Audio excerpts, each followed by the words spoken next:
Today is the official day na mag-i-impake ako ng gamit ko because I will be living again in a dorm sa mga darating na buwan. For some reason, today is July 18 and hindi pa talaga ako nakakapag-start mag-pack ng gamit ko. Since na-busy ako ng mga nakaraang araw, hindi ko alam, parang sobrang low. But before natin gawin yung pagpapack, guys, maglilipit muna ako ng kwarto ko kasi sobrang gulo. Kaya ganito rin muna yung angle para hindi nyo nakikita yung kalat. Nung nakaraan, nitong Sunday lang, today is Tuesday na, may tulian, may operation tuli kami. Wala na bang kailangan, Doc? Mga dear, mag-set up na tayo.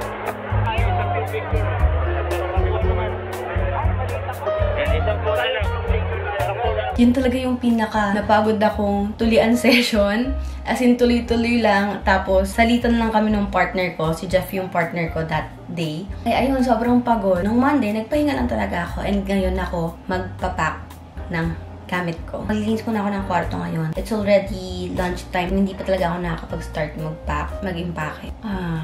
Medyo wala akong gana mag-impake actually. Kasi nga, nalulungkot ako. Kasi nga, hindi ko na makakasama si Tora araw-araw. Kaya, ayun. Pero, I have to do this. By the way, kukwentuhan ko lang kayo sa tuli nung nakaraan. Pero sobrang saya talaga. As in, naramdaman ko yung pagod. Yung back pain mo, yung ngawit ng legs mo, naramdaman ko na that day. Nakaka-guilty umupo kasi lahat sila nakatayo. Ganyan. Ano ko sa feeling na nag-thank you sa'yo. Kaya sobrang thankful ako sa mga mentors namin. Ela Doc, Mike, kay Doc Arby. Kung di dahil sa kanila, hindi namin ma-experience yun. Nakakang best na to guys na sumama kami sa operation tuli. Kaya kahit pa paano may build talaga yung confidence namin kapag tuli. Kaya nakakatuwa. Kasi nung first time na nakatak na ganun kapag tuli. Pero sige, nung first time na sumama kami, grabe, takot sa dugo. Tapos awa ako sa bata lang kapag sumisigaw sila sa sakit. Though may anesthesia naman, pero syempre nararamdaman pa rin. Pero nitong last na tulian namin, medyo malakas talaga yung loob ko. Mas nabibuild sa mindset ko. Kailangan ko gawin yung kailangan gawin. Kasi kung hindi ko sila tutulian, tapos nalagay ko ng anesthesia, para saan pa yung turok na yun, diba? So ngayon, maglilipit muna tayo. This time, mas alam ko na yung mga kailangan kong bitbitin. Since nakapag-dorm naman na ako before.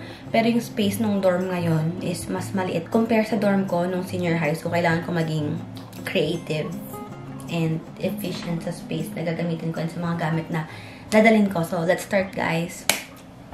Maglinis na muna tayo.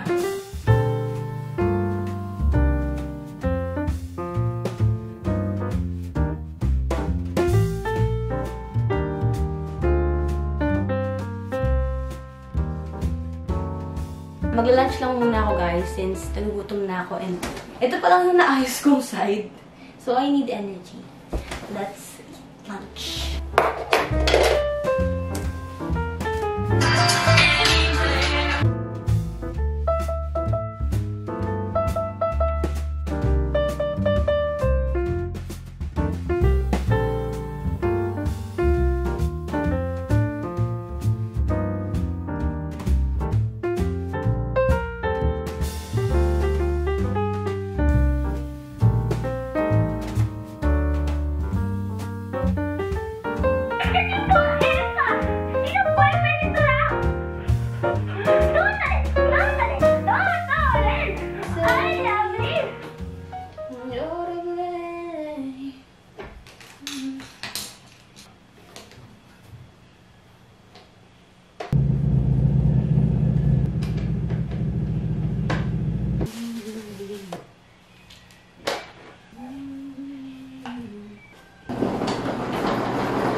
Hi guys! So, ito na yung maleta natin. And mag-start na akong mag-impake ng mga gamit ko. Ang plano ko ngayon, mga terno-terno yung mga pambahay ko. And very comfy na mga pang-alisan yung dadalhin ko para hindi rin ganun kabigat sa laundry or kung maglalaba man ako.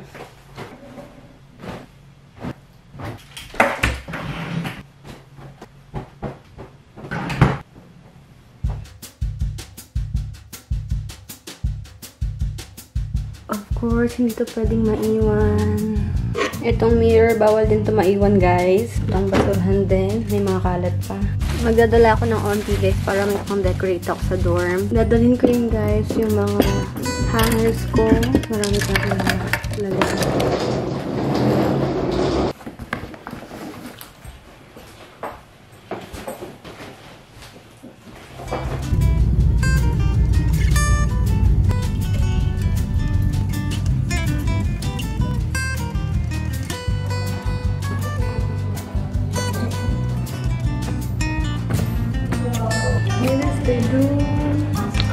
Ito pagpasok. Ayan.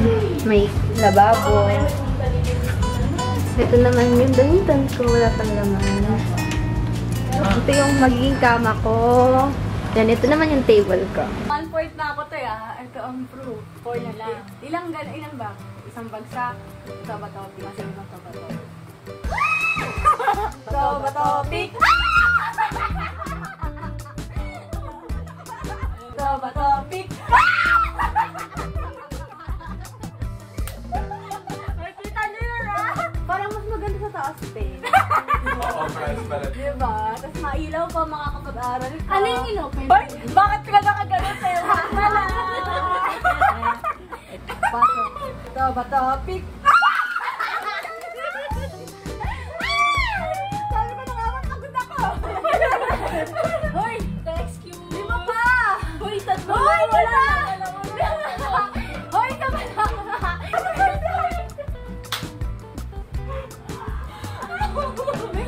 May saksakan ba? Meron.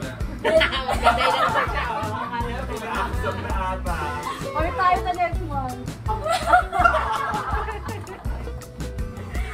Ano ba yan?